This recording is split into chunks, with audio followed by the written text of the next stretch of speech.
All right, today we're tackling something ambitious. We're going to break down a recipe that claims to be a truly healthy carrot cake. And get this, it has no sugar, no flour, and no eggs. Is that even possible? Yeah, that's the big question, right? Can you take out everything we think makes a cake, well, a cake, and still have it be delicious? I mean, really delicious? We're about to find out. So, where did this crazy idea even come from? Well, it all started with a challenge. This whole recipe, it's basically a direct answer to feedback the creator kept getting over and over again. And I gotta say, I love the honesty here. They didn't get defensive, they just flat out admitted, yeah, my cakes are sweet, sugary, not exactly what you'd call healthy.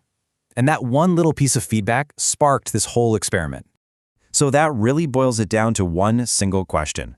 This whole thing is an experiment to see, can you actually make a cake that's both amazing to eat and good for you? It's like the holy grail of baking, right? Let's see how they pulled it off. Okay, so first things first. How in the world do you build a cake without any flour? I mean, that's the base. Let's get into how they made this work, because it's a pretty radical idea. And here's the first major swap. Forget about refined white flour, we're talking rolled oats. This is a total game changer. It's not just about adding fiber or whatever. It completely redefines the texture and the heart of the cake. And getting this base together is actually super simple. First, you just soak some quick oats in hot milk to get them soft. Then, you mix in a bunch of grated carrots for moisture. After that, you toss in some pulse nuts, for that crunch and flavor. And finally, just stir in the basics: salt, baking powder, cinnamon. That's it. Everything is a real, whole ingredient you can actually recognize. All right, we've got our base, but what's a cake without sweetness? And remember, there is zero refined sugar in this thing, so where does the sweetness come from? This is where it gets really clever. The secret? It's all fruit. You've got dates, which get soaked and blended to give this incredible, deep, almost caramel-like sweetness, plus fresh orange juice for moisture and that bright, zesty kick. It's a complete 180 from just dumping in a cup of sugar. And to really make those flavors pop, there are a few extra tricks. You absolutely have to use orange zest. It brings so much freshness. Oh, and here's a pro tip from the creator. Add that orange juice little by little so the oats can really soak it all up. And hey, if you like a little extra zing, throw in a bit of lemon juice. Okay, let's be real. A carrot cake is nothing without the frosting. But a classic buttercream? That's just butter and powdered sugar. It would totally cancel out all this healthy effort. So what's the alternative? Check this out. Instead of that heavy, dense buttercream, this recipe uses a mix of ricotta, mascarpone, and just a little bit of honey. The whole point is to get something light, tangy, and super creamy, not just a blast of pure sugar. And making it is a breeze. First, you whip up some heavy cream until you get those nice soft peaks.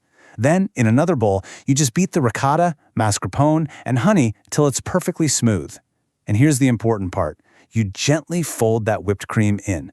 You want to keep all that wonderful airiness you just made. Now, here's a little insider tip about the mascarpone. It's not just for taste. See, it's got a higher fat content, and that's what makes the frosting stable and firm. You could just use ricotta, but the creator says it's going to be a lot softer, maybe even a little runny.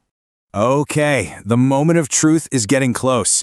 We've got our hearty oat-based cake, and we've got our light, creamy frosting. Now it's time to put it all together and see what we've really got on our hands. So here's the final stretch. The cake bakes super fast, only about 20 minutes. Then, and this is super important, you have to let it cool completely. No frosting a warm cake, okay? Then you assemble it, layering the squares with that amazing frosting. Finally, just pop it in the fridge for about half an hour to let it all set up. And what you end up with, well, it's not your typical fluffy sponge cake. No, this is something else entirely. It's soft, but it's hearty. It's got real substance. You can literally see the bits of carrot and nuts in there. It looks like real food. So, the big question remains. After all those swaps and changes, did it work? Was it any good? Well, the creator's reaction says everything you need to know. The verdict? It's not just good for a healthy cake, it's insanely good, period. You know, this whole thing just goes to show you that our favorite desserts can be totally reimagined. It really makes you wonder, if they can do this with carrot cake, what other classic recipes are just out there waiting for their own healthy transformation?